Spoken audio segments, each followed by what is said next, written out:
السلام علیکم ورحمۃ اللہ تعالی وبرکاتہ۔ بسم اللہ الرحمن الرحیم۔ دوستو، آج کی اس ویڈیو میں ہم حضرت ابو ذر غفاری رضی اللہ عنہ کے قبول اسلام کا واقعہ ہم آپ کو سنائیں گے۔ حضرت ابو ذر غفاری رضی اللہ عنہ مشہور صحابی ہیں، جن کا شمار صحابہ اکرام رضی اللہ عنہم کے جلیل و قدر، زاہدوں اور عظیم علماء میں ہے۔ حضرت علی کرم اللہ وجہہ کا ارشاد ہے کہ ابو ذر رضی اللہ عنہ ایسے علم کے حامل ہے جن سے لوگ عاجز ہیں، مگر انہوں نے اسے محفوظ رکھا ہے۔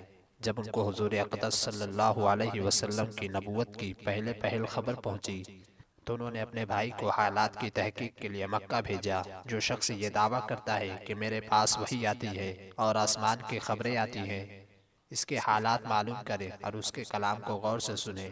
وہ مکہ مکرمہ آئے اور حالات معلوم کرنے کے بعد اپنے بھائی سے جا کر کہا کہ میں نے ان کو اچھی عادتوں اور عمدہ خیال کا حکم کرتے دیکھا ہے، اور ایک ایسا کلام سنا جو نہ شعر ہے اور نہ کاہنوں کی خبریں۔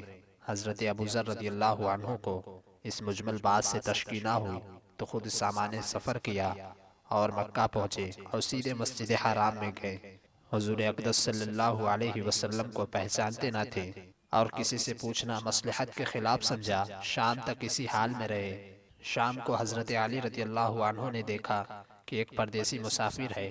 مسافروں، غریبوں اور پردیسیوں کی خبرگیری اور ان کی ضرورت کا پورا کرنا حضرت علی رضی اللہ عنہ کی عادت اور طبیعت تھی، اس لیے ان کو اپنے گھر لے آئے اور میزبانی فرمائی۔ اس لیے ان سے پوچھنے کی ضرورت نہ سمجھی کہ کون ہو اور کیوں آئے ہو۔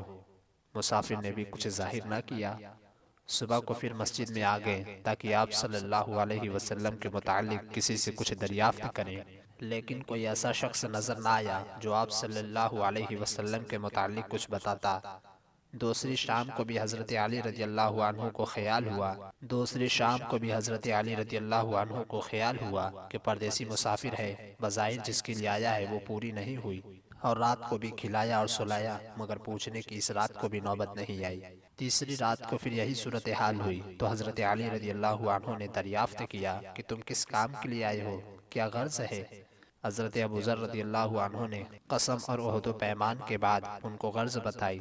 حضرت علی کرم اللہ وجہہ نے فرمایا، بے شک وہ اللہ عز و جل کے رسول صلی اللہ علیہ وسلم ہے، اور صبح کو جب میں جاؤں تو تم میرے ساتھ چلنا، میں وہاں تک پہنچا دوں گا، لیکن مخالفت کا زور ہے، اس لیے راستے میں اگر مجھ سے کوئی ایسا شخص ملا جس سے میرے ساتھ چلنے کی وجہ سے تم پر کوئی اندیشہ ہو تو میں استنجا کے لیے رک جاؤں گا۔ تم سیدھے چلے چلنا، میرے ساتھ ٹھہرنا نہیں، جس کی وجہ سے تمہارا میرا ساتھ ہونا معلوم نہ ہو۔ چنانچہ صبح کو حضرت علی رضی اللہ عنہ کے پیچھے پیچھے حضور اقدس صلی اللہ علیہ وسلم کے خدمت میں پہنچے اور وہاں جا کر حضور علیہ السلام سے بات کی۔ اسی وقت مسلمان ہو گئے۔ حضور اکرم صلی اللہ علیہ وسلم نے ان کی تکلیف کے خیال سے فرمایا کہ اپنے اسلام کو ابھی ظاہر نہ کرنا، چپکے سے اپنی قوم میں چلے جاؤ، جب ہمارا غلبہ ہو جائے اس وقت چلے آنا۔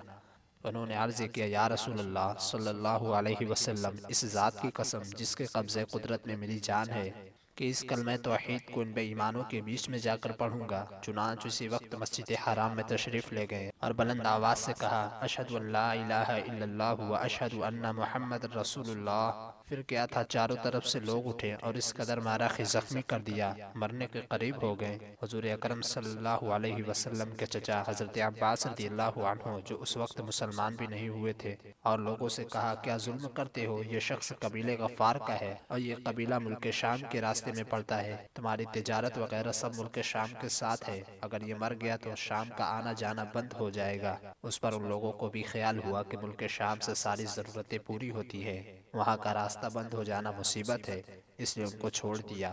دوسرے دن پھر اسی طرح انہوں نے جا کر بلند آواز سے کلمہ پڑھا، اور لوگ اس کلمے کو سننے کی تاب نہ لا سکے تھے، اس لیے ان پر ٹوٹ پڑے۔ دوسرے دن بھی حضرت عباس رضی اللہ عنہ نے اسی طرح ان کو سمجھا کر ہٹایا کہ تجارت کا راستہ بند ہو جائے گا۔ حضرت ابو ذر رضی اللہ عنہ کا یہ جوش اظہار غلبہ حق کے ولولے کی بنا پر تھا، اور حضور اکرم صلی اللہ علیہ وسلم کا معنی اظہار شفقت کی بنیاد پر۔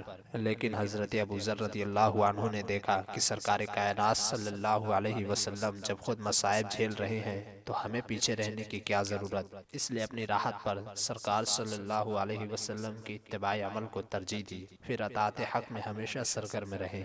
حضرت عمار اور ان کے والدین رضی اللہ عنہ، حضرت عمار رضی اللہ عنہ اور ان کے ماں باپ کو بھی سخت سے سخت تکلیفیں پہنچائی گئی۔ مکہ کی سخت گرم اور ریتیلی زمین میں ان کو آزاد دیا جاتا، اور حضور اقدس صلی اللہ علیہ وسلم کا اس طرف گزر ہوتا تو صبر کی تلقین فرماتے اور جنت کی بشارت فرماتے۔ آخر ان کے والد حضرت یاسر رضی اللہ عنہ اسی حالت تکلیف میں وفات پا گئے کہ ظالموں نے مرتے تک چین نہ لینے دیا، اور ان کی والدہ حضرت سمیہ رضی اللہ عنہا نے بھی سخت تکلیفیں اٹھائی۔ ابو جہل نے ان کی ناف کے نیچے برجھا مارا جس سے وہ شہید ہو گئی، مگر اسلام سے نہ ہٹی۔ حالانکہ بوڑھی تھی، ضعیف تھی، مگر اس بد نصیب نے کسی چیز کا خیال نہیں کیا۔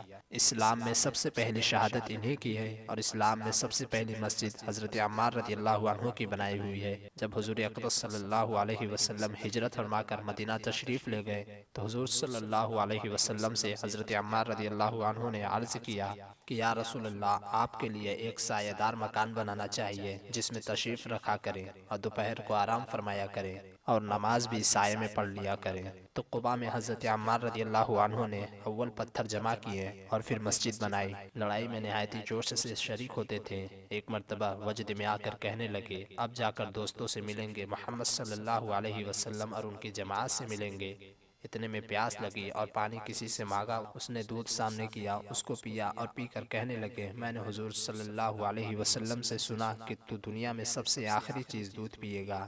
اس کے بعد شہید ہو گئے۔ اس وقت 94 برس کی عمر تھی۔ ان کی والدہ حضرت سمیہ بنت خبات رضی اللہ عنہا مظلومانہ شہادت کے علاوہ اور بھی سختیاں جھیل چکی ہیں۔ ان کو گرمی کے وقت سخت دھوپ میں کریوں پر ڈالا جاتا، لوہے کی زنجیر پہنا کر دھوپ میں کھڑا کر دیا جاتا تاکہ دھوپ کی گرمی سے لوہے تپنے لگیں۔ حضور صلی اللہ علیہ وسلم کا ادھر سے گزر ہوتا تو صبر کی تلقین اور جنت کا وعدہ فرماتے، یہاں تک کہ سب سے بڑے دشمن اسلام ابو جہل کے ہاتھوں ان کی شہادت ہوئی۔ حضرت ابو ہریرہ رضی اللہ عنہ سے روایت ہے کہ حضور صلی اللہ علیہ وسلم نے فرمایا، قیامت کے دن لوگ تین حالتوں میں ہوں گے: سوار، پیدل اور منہ کے بل چلنے والے۔ ایک صحابی رضی اللہ عنہ نے پوچھا کہ یا رسول اللہ، وہ منہ کے بل کیسے چلیں گے؟ آپ صلی اللہ علیہ وسلم نے فرمایا، جو پیروں پر چل سکتا ہے وہ منہ کے بل چلنے پر بھی قادر ہے۔ نبی کریم صلی اللہ علیہ وسلم کا فرمان ہے کہ قیامت کے دن لوگ ایک چٹیل میدان میں کھڑے ہو جائیں گے جو ہر قسم کے درختوں اور اونچے ٹیلوں اور عمارتوں سے پاک ہوگا، اور یہ زمین دنیا کی زمین جیسی نہیں ہوگی بلکہ یہ صرف نام ہی کی زمین ہے۔ چنانچہ فرمان الہی ہے، یوم تبدل الارض غیر الارض والسماوات، اس دن زمین اور آسمان دوسرے روپ میں بدل دیے جائیں گے۔ حضرت ابن عمر رضی اللہ عنہما سے مروی ہے کہ آپ صلی اللہ علیہ وسلم نے فرمایا، لوگ اللہ کی بارگاہ میں کھڑے ہوں گے یہاں تک کہ بعض لوگ کانوں تک پسینے میں ڈوبے ہوئے ہوں گے۔ حضرت ابو ہریرہ رضی اللہ عنہ سے مروی ہے کہ حضور صلی اللہ علیہ وسلم نے فرمایا، قیامت میں لوگوں کا پسینہ 70 ہاتھ اونچا ہو جائے گا اور ان کے کانوں تک پہنچ جائے گا۔ ایک اور روایت ہے کہ لوگ 40 برس برابر آسمان کی جانب ٹکٹکی باندھے دیکھتے رہیں گے اور شدید تکلیف کی وجہ سے پسینہ ان کے منہ تک پہنچا ہوا ہوگا۔ حضرت عقبہ بن عامر رضی اللہ عنہ سے مروی ہے کہ قیامت کے دن سورج لوگوں کے انتہائی قریب ہوگا، لوگوں کو شدید پسینہ آئے گا، چنانچہ بعض لوگ ٹخنوں تک، بعض آدھی پنڈلی تک، بعض گھٹنوں تک، بعض رانوں تک، بعض کمر تک، بعض منہ تک، اور آپ نے ہاتھ کے اشارے سے بتلایا کہ انہیں پسینے کی لگام لگی ہوگی، اور بعض لوگ پسینے میں ڈوب جائیں گے۔ اے ناتواں انسان، ذرا سوچ تو صحیح، اس دن کی ہولناکی اور شدت کتنی عظیم ہوگی۔ حضرت بایزید بسطامی علیہ الرحمہ ایک مرتبہ کہیں تشریف لے جا رہے تھے کہ راستے میں ایک کتا آتا ہوا نظر آیا۔ جب وہ کتا حضرت بایزید کے پاس سے گزرنے لگا تو آپ نے اپنے کپڑے سمیٹ لیے کتا ٹھہر گیا اور حضرت بایزید سے کہنے لگا، حضور آپ نے کپڑے کیوں سمیٹے؟